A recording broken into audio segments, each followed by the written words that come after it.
I'm throwing my hat into the ring. I tried to become Pope. They didn't want that. So I'm going to go to be the Doctor Who, and that's what I'm going to insist on being called. If I am Doctor Who, I'm going to use my TARDIS to travel back in time and have sex with every single assistant he's ever had. Especially Adric.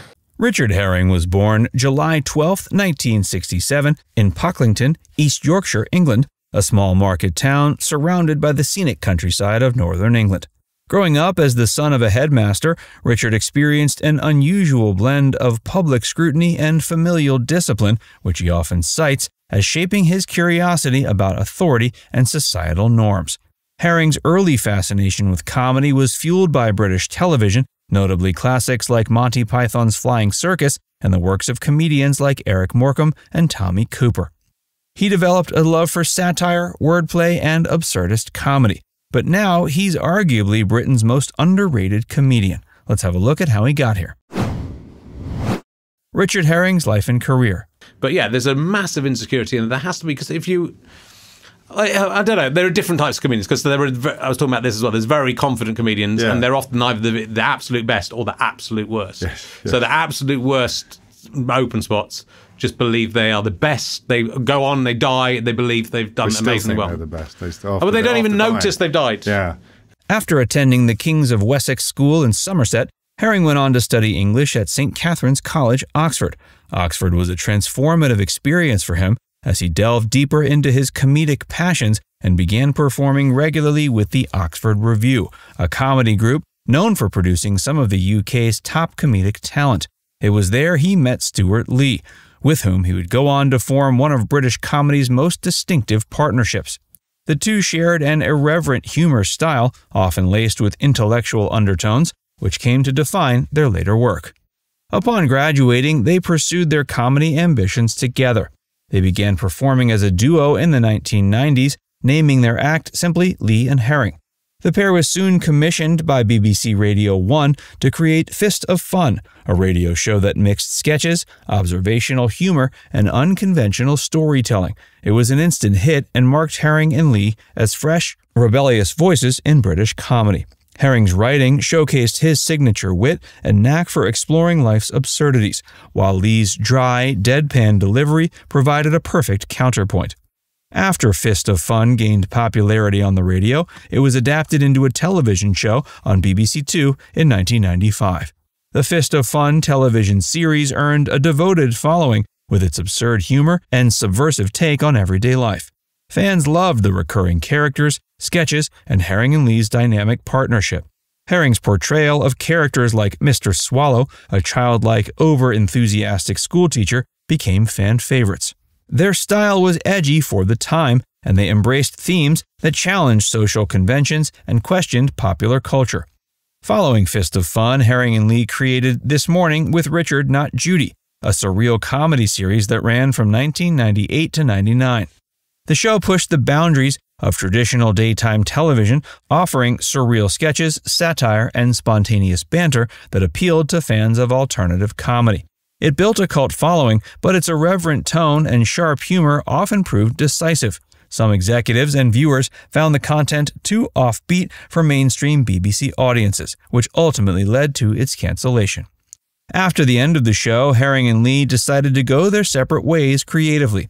Herring embarked on a solo career, focusing primarily on stand-up comedy. His solo work retained the wit and observational humor of Lee and Herring, but Herring began exploring more personal themes and introspective material.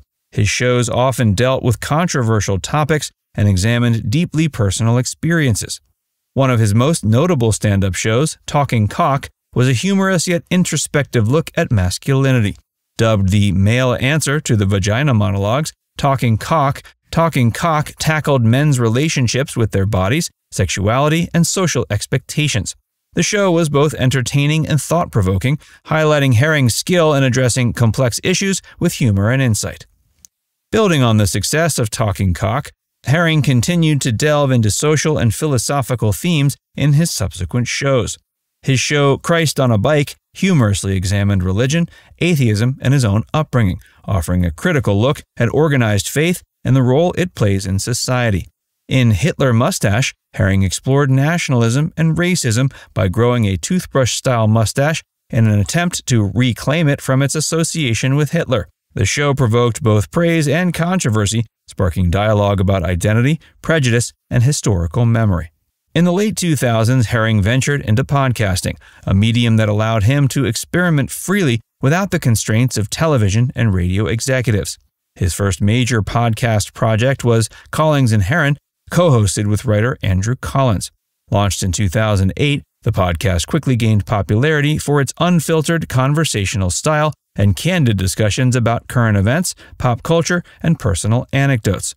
Though Callings and Heron ended in 2011, it marked the beginning of Herring's enduring success in podcasting. In 2012, Herring created Richard Herring's Leicester Square Theatre podcast, a live audience interview series where he spoke with top comedians and public figures. Known for its unscripted, sometimes unpredictable format, the show became a defining one in Herring's career. The podcast guests included icons like Stephen Fry, Dawn French, David Mitchell, and Katherine Ryan. And Herring's conversational approach drew out both humorous and deeply personal insights from his guests. Aside from that show, he created other notable podcasts that showcased his eclectic interests. In As It Occurs to Me, Herring presented a sketch-based podcast featuring original comedic material reminiscent of the energy and creativity of his early work with Lee.